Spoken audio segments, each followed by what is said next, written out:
এবার যদি বিরিয়ানিতে আলু না দাও আমি আর তোমাকে দেবো না। সুন্দরী, খেলার সময় আলু খেতে মনে থাকে আর বিরিয়ানিতে আলু তো মনে থাকে না।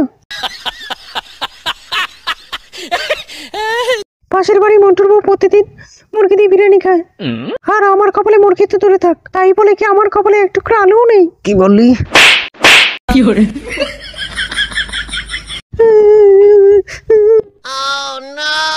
আলু আলু করে মাথাটাই খেয়ে দিল। বল, আর কোনোদিন আলু চাবি? না, আমি আর কোনোদিন আলু চাবো না, আমার দাঁতগুলো সব খেলো।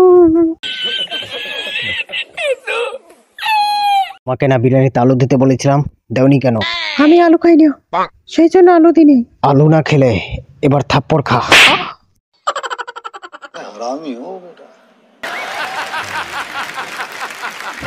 তুমি আমাকে যতই মারো কাটো, আমি আলু খাবো না। কি বললি, তুই আলু খাবি না?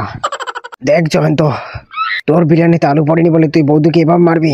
দেখো রঞ্জিত দা, আমার হাত ছেড়ে দাও বলছি, তা না হলে আমার আলু তোমার মাথার উপর উঠে যাবে।